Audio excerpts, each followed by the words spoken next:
Assalamualaikum warahmatullahi wabarakatuh. Saya Abdul Aziz dengan NIM 23204031, pendidikan dari jurusan Pendidikan Bahasa Arab. Jadi di sini saya akan menjelaskan tentang etika dalam pendidikan. Yang pertama, apa yang dimaksud dengan etika? Etika itu berasal dari bahasa Yunani, yaitu ethos, yang berarti kebiasaan, adat atau karakter dalam pengertian umum. Etika ini adalah ilmu yang membahas tentang perbuatan manusia baik dan buruknya berdasarkan nilai-nilai norma yang berlaku di masyarakat. Etika bukan hanya sekedar norma sosial, tetapi juga suatu bentuk kesadaran moral yang mendorong manusia untuk bertindak dengan benar. Dalam konteks akademik, etika dibagi menjadi beberapa jenis, yaitu etika deskriptif, normatif, dan metaetika. Etika deskriptif ini memaparkan fakta moral sebagaimana adanya. Etika normatif memberikan panduan normatif tentang bagaimana seharusnya manusia bertindak, sedangkan metaetika membahas hakikat dan asal-usul prinsip etis itu sendiri. Etika berbeda dengan hukum karena tidak selalu diatur oleh perbuatan yang mengikat secara legal.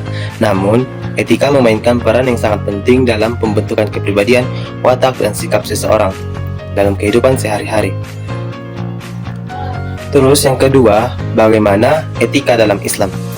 Dalam Islam, etika dikenal dengan istilah akhlak. Etika Islam tidak hanya bersifat teoritis tetapi juga praktis, karena bersumber dari wahyu Allah, yakni Al-Quran dan Sunnah Nabi Muhammad SAW. Al-Quran merupakan cerminan dari keimanan seseorang. Semakin tinggi iman seseorang, makin baik akhlaknya.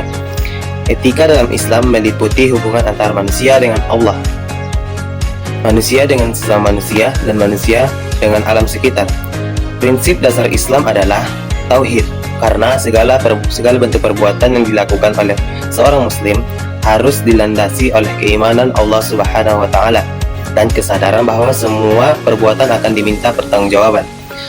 Nilai-nilai kejujuran atau siddiq, amanah, adil dan sabar, kasih sayang, ikhlas dan toleransi merupakan bagian dari etika Islam. Nabi Muhammad SAW adalah teladan utama dalam hal akhlak mulia. Sebagaimana Allah dalam Al-Quran surah Al-Qalam ayat 4, Allah berfirman, dan sesungguhnya engkau Muhammad benar-benar berbudi pekerti yang agung. Terus yang ketiga, apakah fungsi dan manfaat etika?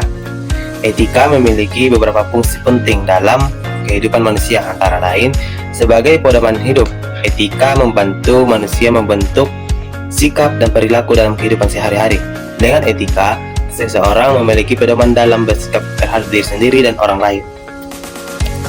Terus fungsi yang kedua, sebagai pembentuk karakter dan kepribadian. Etika yang baik akan menciptakan individu yang bermoral, bertanggung jawab, dan berintegritas. Terus fungsi yang ketiga, sebagai pengontrol sosial. Etika ini berfungsi untuk menjaga keteraturan dan keharmonisan dalam masyarakat. Etika menjadi pengawas dari dalam diri manusia untuk tidak berbuat menyimpang. Terus fungsi yang terakhir, sebagai penentu kebijakan keputusan.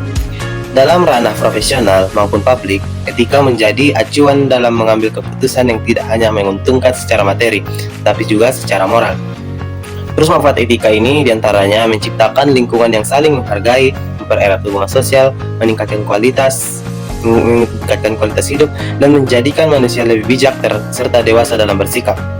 Terus yang keempat, yaitu bagaimana sih etika seorang pendidik dan peserta didik dalam perspektif hadis. Etika pendidik itu menurut hadis yaitu yang pertama, bersikap sabar dalam mendidik dan membimbing peserta didik, terus mengajarkan ilmu dengan baik, yang ikhlas karena Allah, terus memberikan keteladanan dan akhlak dan perbuatan, tidak memarahi atau mempermalukan peserta didik, tetapi membimbing dengan kasih sayang dan mendoakan kebaikan bagi murid. Bagaimana hadis Nabi yang berarti, sesungguhnya aku diutus untuk menyempurnakan akhlak yang mulia. Terus etika peserta didik itu menurut hadis menghormati guru dan tidak menginginkan suara di hadapan mereka, mempelajari ilmu dengan niat yang ikhlas, terus memperhatikan pelajaran dan tidak bermain-main saat belajar, dan mengamalkan ilmu yang telah dipelajari, dan bersikap tawadu atau rendah hati dan tidak sombong atas ilmunya. Sebagaimana hadis Nabi yang berarti, barang siapa yang menempuh jalan untuk mencari ilmu, maka Allah mudahkan baginya jalan menuju surga. Terus pertanyaan yang terakhir itu ada, bagaimana etika belajar dalam Islam? Islam memandang menuntut ilmu sebagai bagian dari ibadah. Oleh karena itu, proses belajar tidak hanya sekadar mencari pengetahuan, tetapi juga merupakan amal saleh yang harus dilakukan dengan adab dan etika yang benar. Beberapa etika belajar dalam Islam antara lainnya itu niat ikhlas karena Allah. Belajar itu harus diniatkan untuk mencari keridhaan Allah, bukan hanya mencari pujian atau kepentingan duniawi semata. Terus menghormati guru. Seorang peserta didik atau pelajar wajib beradab terhadap gurunya, karena guru adalah pembimbing yang mengantarkan pada ilmu dan kebenaran. Terus etikanya itu yaitu disiplin dan bersungguh-sungguh. Islam mengajarkan pentingnya kesungguhan dalam menuntut ilmu. Terus bersikap rendah hati. Ilmu itu tidak seharusnya membuat seseorang itu sombong, tapi semakin berilmu semakin rendah hati. Terus etika yang terakhir itu adalah mengamalkan ilmu. Ilmu yang tidak diamalkan seperti pohon tanpa buah. Sebagaimana Mahfudz itu yang berkata, al-ilmu bila amalin kasyajari bila thamar.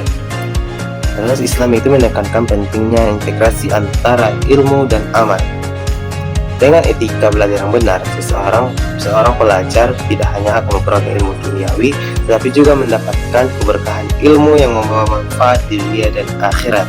Sampai sini saja yang bisa kita bahas tentang etika dalam pendidikan. Wassalamualaikum warahmatullahi wabarakatuh. Syukran.